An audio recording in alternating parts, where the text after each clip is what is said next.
Hello everyone, I am Shikha. Welcome back to my channel. So आज की video में हम कवर करने वाले हैं जेनेटिक्स के प्रीवियस ईयर क्वेश्चन। जेनेटिक्स का प्रीवियस ईयर क्वेश्चन जिसकी प्रॉब्लम स्टूडेंट ने भेजी थी, राजेश एंड स्वाति। ये 2 स्टूडेंट्स हैं, इन्होंने जेनेटिक्स के प्रीवियस ईयर क्वेश्चन से प्रॉब्लम मेल किया था। सो डिस्कस करते हैं क्या था वो problem. 3 somatic hybrid cell lines designated as XYZ have been scored for the presence or absence of chromosome 1 to 8 as well as for their ability to produce the hypothetical gene product ABCD. Which of the following option has most appropriate for chromosome for each of the given genes? तो इसमें ये बोला है कि 3 cell lines हैं हमारे पास X, Y and Z। XYZ 3 cell lines हैं और इन सेल लाइंस में 1 to 8 क्रोमोसोम प्रेजेंट है। ए सेल लाइन में कुछ क्रोमोसोम प्रेजेंट है 1 to 8 में से, Y में कुछ है, Z में कुछ है।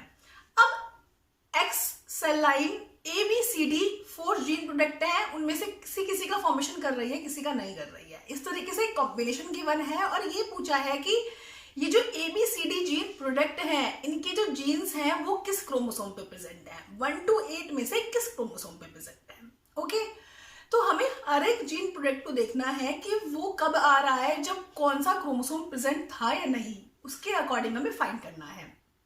स्टार्ट करते हैं। पहले हम स्टार्ट करेंगे ए जीन प्रोडक्ट से। ए हमारा जीन प्रोडक्ट है, उससे स्टार्ट करेंगे। ए हमारा वाई सेल लाइन में एंड जेड सेल लाइन में आ रहा है। ओके, वाई सेल लाइन में हमारे क्रोमोसोम कौन कौन से प्रेजेंट थे, 1 2 5 6 1 2 5 6 ये हमारे 4 क्रोमोसोम प्रेजेंट है वाई सेल लाइन में। वाई में और जेड में ही आ रहा है ए, एक्स में नहीं आ रहा है, एक्स में ए शो नहीं हो रहा है। जेड सेल लाइन जो है उसमें कौन कौन से क्रोमोसोम प्रेजेंट है, 1 3 5 7, उसमें हमारे ये 4 क्रोमोसोम प्रेजेंट है। वाई में 4 क्रोमोसोम प्रेजेंट है और ए पॉजिटिव सेल्स आ रही है। जेड में हमारे 1 3 5 7 प्रेजेंट है और ए पॉजिटिव सेल आ रही है। अब इन दोनों में से हम कॉमन देखते हैं कि इन दोनों में से किसमें कॉमन क्रोमोसोम प्रेजेंट है। 1 दोनों में कॉमन है, यस टिक लगा दीजिए। 2 कॉमन नहीं है, 3 भी कॉमन नहीं है, 5 कॉमन है, 6 और 7 भी कॉमन नहीं है। इट मीन्स 1 and 5 ये दोनों रिस्पॉन्सिबल हैं ए के फॉर्मेशन के लिए, क्योंकि जब 1 and 5 प्रेजेंट हैं जब भी हमारा ए आ रहा है। ओके, सेकंड देखते हैं बी। हमेशा जब देखते हैं कि हमारा बी आ रहा है तो कौन कौन से क्रोमोसोम की वजह से आ रहा है, तो बी हमारा एक्स में एंड जेड सेल लाइन में शो हो रहा है। एक्स सेल लाइन में एंड जेड सेल लाइन में शो हो रहा है। तो हमारा एक्स में कौन कौन से क्रोमोसोम प्रेजेंट है, 1 2 3 4। एक हमारा जेड सेल लाइन में शो हो रहा है बी, वाई में तो हो ही नहीं रहा है, जब नहीं हो रहा है तो उसको स्किप कर देंगे। जेड में हमारा कौन कौन से क्रोमोसोम प्रेजेंट है, 1 3 5 7, ये 4 क्रोमोसोम प्रेजेंट है। ओके, अब हमारा इनमें से कॉमन क्या क्या है, हमारा 1 कॉमन है, यस, 2 कॉमन नहीं है, 3 कॉमन है, 4 कॉमन नहीं है, 5 कॉमन नहीं है, 7 कॉमन नहीं है।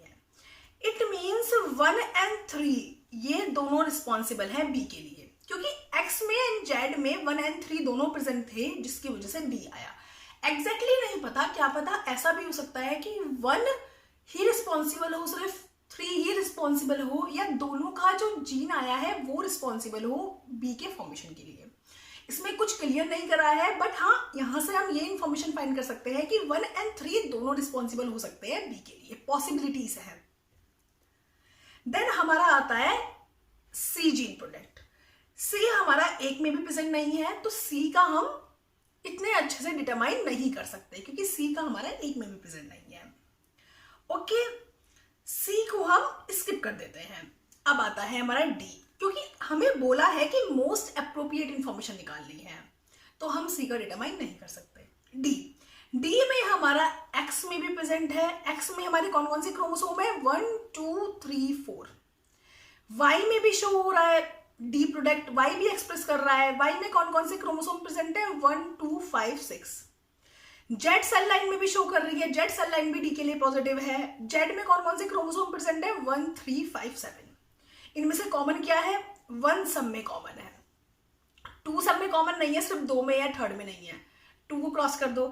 3 भी सब में कॉमन नहीं है, ओके। 4 भी सब में कॉमन नहीं है, 2 तो पहले से क्रॉस हो चुका है। 5 भी 2 में कॉमन है बस। 6 भी नहीं है, 3 भी नहीं है, 5 भी नहीं है, 7 भी नहीं है। तो डी के लिए only first chromosome 1 chromosome present है। सी के लिए हम अप्रोप्रिएटली डिटरमाइन नहीं कर सकते, नॉट डिटरमाइन। अब देखते हैं ऑप्शंस। ए ऑप्शन है जीन ए ऑन क्रोमोसोम 5, सही है। जीन बी ऑन क्रोमोसोम 3, सही है। Gene C on chromosome 8, no. Chromosome 8 का हम कैसे डिटरमाइन कर सकते हैं? अप्रोप्रिएट की 8 पे ही होगा, क्योंकि सी प्रोडक्ट आ ही नहीं रहा है, तो आ ही नहीं रहा है तो हम डिटरमाइन नहीं कर सकते। हाँ, सी नहीं आ रहा है, 8 भी नहीं आ रहा है, बट कुछ और क्रोमोसोम भी प्रेजेंट हो सकते हैं, किसी और रीजन की वजह से नहीं आ रहा होगा। बट यहाँ पे हम ये नहीं कह सकते कि किस क्रोमोसोम की वजह से सी आ रहा है, तो फर्स्ट ऑप्शन रॉन्ग है। बी आता है gene A on chromosome 5, gene A chromosome 5 पे है। Gene B on chromosome 3 only, gene B सिर्फ 3 पे है, ये हम अप्रोप्रिएट नहीं बता सकते कि जीन जो बी है वो सिर्फ 3 के थ्रू आ रहा है, 3 क्रोमोसोम पे उसका जीन प्रेजेंट है। क्यों? क्योंकि 1 जब भी 1 था, जब ही हमारा आया, तो इसलिए हम अप्रोप्रिएट नहीं बता सकते। क्योंकि जब हमारा 1 आया, जब हमारा बी प्रोडक्ट आया, जब 3 आया, बी प्रोडक्ट आया, ऐसा भी हो सकता है कि दोनों ही साथ में रिस्पॉन्सिबल हो, कि दोनों ही साथ में प्रेजेंट होंगे जब भी जीन अपने आप को शो करेगा। पॉसिबिलिटी कुछ भी हो सकती है, क्योंकि इसमें क्लियर नहीं दिया है। सो बी भी हमारा रॉन्ग है। सी आता है gene D on chromosome 8, gene D on chromosome 8 wrong हो गया। डी आता है gene A on chromosome 5, yes. Gene B on chromosome 3, yes. Gene D on chromosome 1, yes. तो ये होता है हमारा करेक्ट। यहाँ पे ओनली वाली कोई पॉसिबिलिटी नहीं दी, और सी के लिए भी कुछ नहीं बोला, क्योंकि सी के लिए हम भी श्योर नहीं है, इस डेटा के अकॉर्डिंग सी के लिए हम भी श्योर नहीं है। तो ये इस तरीके से क्वेश्चन सॉल्व होता है। इसमें आपको ये नहीं देखना कि ए प्रोडक्ट किस किस वजह से नहीं आ रहा है, आपको ये देखना है ए किस वजह से आ रहा है। क्योंकि यहाँ पे ये तो बोला नहीं है कि एक जीन प्रोडक्ट के लिए ओनली एक ही क्रोमोसोम का जीन रिस्पॉन्सिबल है, ऐसा तो कहीं नहीं बोला। यहाँ पे कहीं मेंशन नहीं किया है इस क्वेश्चन में कि डी प्रोडक्ट के लिए ओनली एक जीन रिस्पॉन्सिबल होगा, या बी के लिए ओनली एक ही क्रोमोसोम के जीन रिस्पॉन्सिबल होंगे, 2 क्रोमोसोम के जीन रिस्पॉन्सिबल हो ही नहीं सकते हैं। आप क्या ये नहीं जानते कि डिफरेंट जीन्स जो होते हैं उनके इफेक्ट से हमारा कोई भी एक फिनोटाइप या कोई भी एक प्रोडक्ट बनता है? तो डिफरेंट जीन डिफरेंट क्रोमोसोम पे भी प्रेजेंट हो सकते हैं, तो डिफरेंट क्रोमोसोम के जीन के प्रोडक्ट की वजह से हमारा बी आ रहा हो 1 and 3, एंड डिफरेंट जीन के क्रोमोसोम की वजह से, उनके जीन प्रोडक्ट की वजह से हमारा ए आ रहा हो, तो यहाँ पे हम क्लियर नहीं कह सकते। इसलिए स्टार्टिंग में ही बोल दिया था which of the following option as most appropriate, जो सबसे ज्यादा अप्रोप्रिएट है वो हमें बताना है। सो ये हमारा आंसर आ जाता है डी। नेक्स्ट क्वेश्चन देखते हैं, आपकी स्क्रीन पे प्रेजेंट है। A series of cell line was created by fusing mouse and human somatic cells. In mouse human somatic cells hybrid, human chromosome tend to get lost before becoming a stable cell line. Some hybrid cell line may carry human chromosome deletion. Each cell line was examined for the presence of chromosome and the production of the enzyme. The following result were obtained. इसमें हमें बोला है कि एक mouse और एक human की cell line को क्रॉस कराया, फ्यूज कराया, देन हमारा जो सेल लाइन्स हमारी फॉर्म हुई, उन सेल लाइन्स में ह्यूमन का क्रोमोसोम लॉस हो गया। अब ह्यूमन का क्रोमोसोम का क्या पार्ट लॉस हुआ ये नहीं पता। अब हमें बोला है कि कोई भी जीन प्रोडक्ट है XYZ, कोई भी जीन प्रोडक्ट है, ए सेल लाइन में वो अपने आप को एक्सप्रेस कर रहा है, बी सेल लाइन में अपने आप को एक्सप्रेस कर रहा है, सी में नहीं कर रहा है, डी में कर रहा है, ई में नहीं कर रहा है। अब हमें ये बताना है कि इस जीन प्रोडक्ट के लिए कौन सा क्रोमोसोम का सेगमेंट रिस्पॉन्सिबल है। हमें क्रोमोसोम के सेगमेंट गिवन है कि ए सेल लाइन में कौन कौन से क्रोमोसोम के सेगमेंट प्रेजेंट है, बी सेल लाइन में कौन कौन से क्रोमोसोम के सेगमेंट प्रेजेंट है, सी सेल लाइन में कौन कौन से क्रोमोसोम के सेगमेंट प्रेजेंट है, डी में कौन कौन से क्रोमोसोम के सेगमेंट प्रेजेंट है। तो अब हमें कोई भी एक सेगमेंट बताना है कि इस सेगमेंट की वजह से हमारा ये जीन प्रोडक्ट आ रहा है। अब हम मैच करेंगे। मैच कैसे करेंगे? अब हम जीन प्रोडक्ट के आने के वे को मैच करेंगे कि वो क्रोमोसोम प्रेजेंट है या नहीं। जीन प्रोडक्ट हमारा ए बी डी में आ रहा है, सी और ई में नहीं आ रहा है, तो 1P जो है वो भी सेम पैटर्न फॉलो कर रहा है, इफ हमारा ए में जीन प्रोडक्ट पॉजिटिव है तो 1p भी पॉजिटिव है।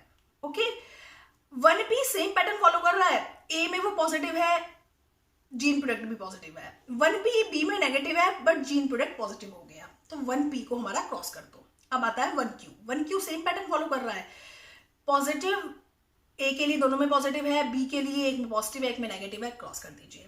2p के लिए हमारा ए में एक में पॉजिटिव है एक में नेगेटिव है, जीन प्रोडक्ट आ रहा है बट 2p नहीं है, क्रॉस कर दीजिए। 2q में हमारा फर्स्ट में ही हमारा अलग अलग हो गए हैं, पॉजिटिव नेगेटिव, क्रॉस कर दीजिए। 3p में हमारा पॉजिटिव आ रहा है ए के लिए दोनों साइड, यस। बी में हमारा पॉजिटिव आ रहा है नेगेटिव आ रहा है, क्रॉस कर दीजिए। आइए 3q पे। 3q पे हमारा ए के लिए दोनों पॉजिटिव हैं, बी के लिए एक पॉजिटिव एक नेगेटिव है, 3q भी क्रॉस कर दीजिए। 4p जो है वो हमारा पॉजिटिव है एक जगह नेगेटिव है, जीन प्रोडक्ट पॉजिटिव है और हमारा 4p नेगेटिव है, इसको भी क्रॉस कर दीजिए। 4q पे आ जाइए। 4q हमारा पॉजिटिव है ए सेल लाइन में जीन प्रोडक्ट के लिए और 4q नेगेटिव है, क्रॉस कर दीजिए। 5p पे आ जाइए। 5p हमारा ए सेल लाइन के लिए पॉजिटिव है तो जीन प्रोडक्ट भी पॉजिटिव है, बी सेल लाइन के लिए 5p पॉजिटिव है तो जीन प्रोडक्ट भी पॉजिटिव है, सी सेल लाइन के लिए 5p नेगेटिव है तो जीन प्रोडक्ट भी नेगेटिव है, और डी सेल लाइन के लिए भी दोनों पॉजिटिव है और ई सेल लाइन के लिए दोनों नेगेटिव है। सेम पैटर्न फॉलो कर रहा है। इस टाइप के क्वेश्चंस में हम पैटर्न देखते हैं, तो हमारा आंसर आ गया 5p। लास्ट में 5q भी चेक कर लेते हैं। 5q हमारा सी सेल लाइन में गड़बड़ शो कर रहा है, 5q पॉजिटिव है, जीन प्रोडक्ट नेगेटिव है, तो आंसर आ गया 5p। इस टाइप के क्वेश्चन को हम इस पैटर्न से सॉल्व करते हैं। कितना इजी क्वेश्चन है जो 4 मार्क्स में आया हुआ है। इसमें हमें पैटर्न मैच करना है, जैसे पजल सॉल्व करते हैं कि हमारा किस क्रोमोसोम का पैटर्न सेम मिल रहा है, किससे, जो जीन प्रोडक्ट हमारा गिवन है उससे हमारा किसका पैटर्न सेम मिल रहा है। जिसका पैटर्न एग्जैक्टली सेम मिले वही हमारा आंसर है। नेक्स्ट क्वेश्चन देखते हैं इसी टाइप का। ये क्वेश्चन भी हमारा CSIR नेट GRF में आया हुआ है। Somatic cell hybridisation is used to assign a gene to a particular chromosome where 2 cell line from 2 different species fused. इसमें बोला है कि 2 डिफरेंट स्पीसीज की सेल लाइन फ्यूज करा दी गई। दे फॉर्म अ हेट्रोकैरियन, उन्होंने हेट्रोकैरियन फॉर्म किया, which tend to lose chromosome as they divide preferentially from one species. A panel of cell line was created from mouse monkey somatic cell fusion. Each line was examined for the presence of monkey chromosome and for the production of given enzyme. तो हमें ये enzymes given है कि A B C D E F cell line है, इनमें हमारा enzyme का production हो रहा है या नहीं हो रहा है, और हमारे कौन कौन से मंकी के क्रोमोसोम प्रेजेंट है, 1 to 10 में से कौन कौन से क्रोमोसोम प्रेजेंट है। तो हमें सेम फॉलो करना है, किस एंजाइम का पैटर्न हमारा सेम टू सेम एग्जैक्टली हमारा किस क्रोमोसोम से मैच हो रहा है। इसमें हम ऑप्शन से भी लेके स्टार्ट कर सकते हैं। ए ऑप्शन है हमारा क्रोमोसोम नंबर 10, क्रोमोसोम नंबर 10 का मैच हो रहा है। क्रोमोसोम नंबर 10 है हमारा पॉजिटिव है ए में, देन बी में एक में नेगेटिव है एक में पॉजिटिव है, क्रॉस कर दीजिए। अब बी जो है वो है क्रोमोसोम नंबर 7, क्रोमोसोम नंबर 7 में मैच हो रहा है। क्रोमोसोम नंबर 7 में क्या है हमारा, स्टार्टिंग के 2 पॉजिटिव है, सेम एंजाइम में भी है, देन एक नेगेटिव है, देन पॉजिटिव है, देन नेगेटिव है, देन पॉजिटिव है। आंसर आ गया बी। स्टिल हम चेक करते हैं सी एंड डी का। सी में क्रोमोसोम 1 है, क्रोमोसोम 1 में क्या है, पहले पॉजिटिव है फिर नेगेटिव है, बट एंजाइम में दोनों साइड पॉजिटिव है, तो सी हमारा रॉन्ग हो गया। डी है क्रोमोसोम नंबर 5, क्रोमोसोम नंबर 5 में हमारा दोनों में पॉजिटिव है, एंजाइम में भी दोनों में पॉजिटिव है, 2 में नेगेटिव है पर एंजाइम में सी में नेगेटिव है, डी में पॉजिटिव है, तो हमारा यहाँ भी क्रॉस हो जाता है। इट मीन्स हमारा इसका आंसर आ जाता है बी, क्रोमोसोम नंबर 7। तो मीन्स इस एंजाइम का प्रोडक्शन क्रोमोसोम नंबर 7 पे जो जीन है उसके थ्रू हो रहा है। नेक्स्ट क्वेश्चन देखते हैं, स्क्रीन पे गिवन है। The following scheme represent deletion 1 to 4 in the R-second locus of T4 phase from a common reference point.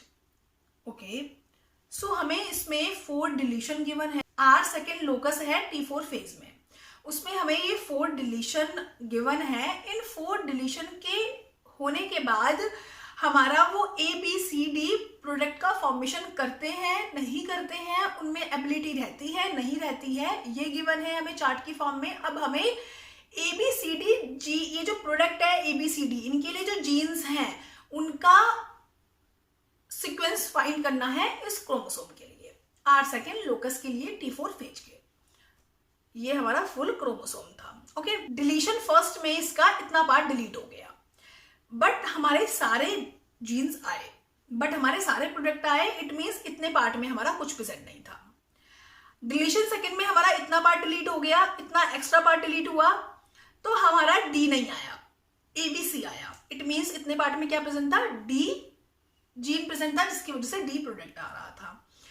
Third deletion हुआ जब हमारा इतना पार्ट डिलीट हुआ, इतने पार्ट में हमारा डी प्रेजेंट है, अब ये एक्स्ट्रा पार्ट डिलीट हुआ तो हमारा बी भी नहीं आया, डी भी नहीं आया। ऑब्वियसली डी तो आएगा ही नहीं। बी क्यों नहीं आया, क्योंकि बी यहां प्रेजेंट था।